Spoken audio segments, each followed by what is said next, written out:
My name is Kevin Hickey, and I'm an attorney in Fort Smith, Arkansas.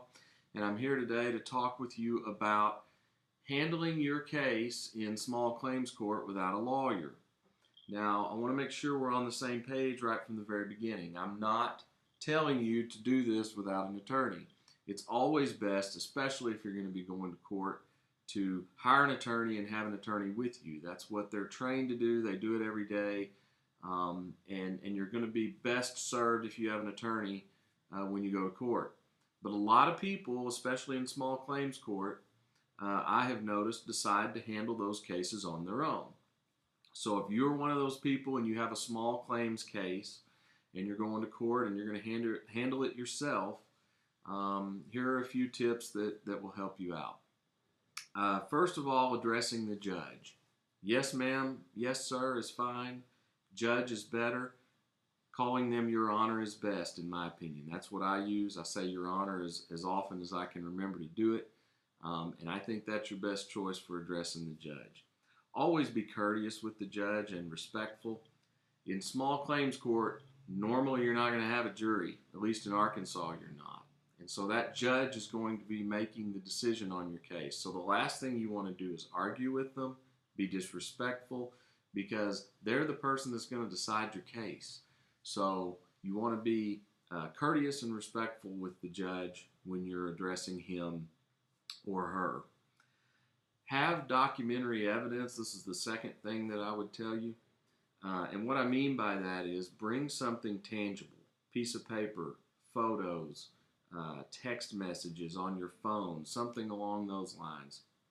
If you have paid for something, you need to bring a receipt with you to court or a canceled check or something along those lines so that you can show the judge not only are you saying you paid for it, you've got documentary proof that you paid for it. So be sure anything like that that's important, bring it to court with you. Damage to a piece of property, whether it's a car, house, whatever, if you're needing to show that, you can describe it, yes, but it's sure better if you also have photos to say, Judge, right here's what I'm talking about. You can see here this or that. So if you need photos, be sure and bring those with you to court. That'll help you a lot. And make sure that you're the person that took the pictures or that whoever took the pictures comes to court with you. Because if they're just pictures from anywhere and the judge asks you where they came from, it's much better if you can say, well, Judge, I took these pictures personally at 6:30 on April 14th or whatever the date is. Or I didn't take these pictures, but my brother did, and he's here to testify that he's the one that took the pictures. That will help give authentication to your photos and help the judge know that these are not just photos you got 3 years ago and now you're trying to use them today. When you have a witness on the stand, and this is where I see pro se, and pro se means you're representing yourself, where I see pro se litigants getting in trouble a lot.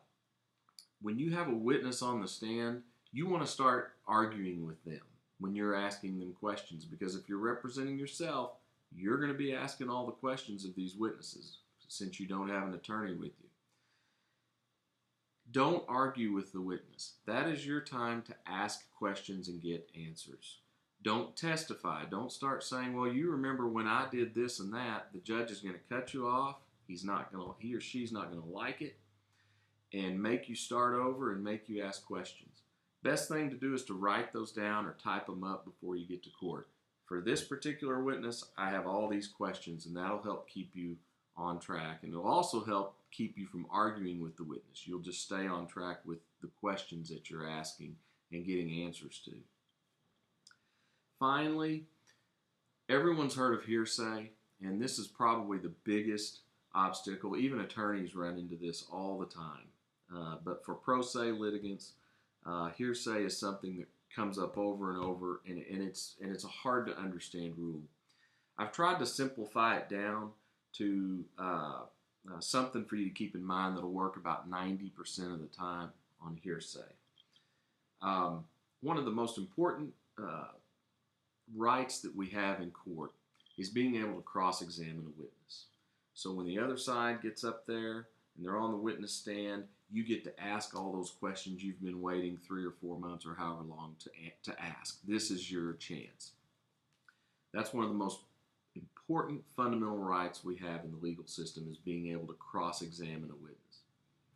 When you think about hearsay, think about, can I cross-examine this person? They would pretty much have to be in court for you to do that, isn't that right? So if you want to bring something up that was a conversation that someone else had that you overheard, that person needs to be in court, or it's going to be hearsay. That document you want to talk about that happened 3 or 4 weeks ago, that document needs to be there, and whoever wrote that document needs to be there to state, yes, this is my document, letter, record, whatever it is. If you can't cross-examine it, it's probably going to be hearsay. So keep that in mind. So if you overheard a conversation, like I said a minute ago, about somebody or something going on that's really important to your case, you need to make sure you get them to court. And you may need to subpoena them or call them and make sure they'll be there, whatever you need to do. But if you don't have them there and it's something that someone else said outside of court, you're probably going to be in trouble unless you can get them to court. So hopefully these tips will help you. Again, my name is Kevin Hickey. I'm an attorney in Fort Smith, Arkansas, and good luck with your small claims case if you're handling it yourself.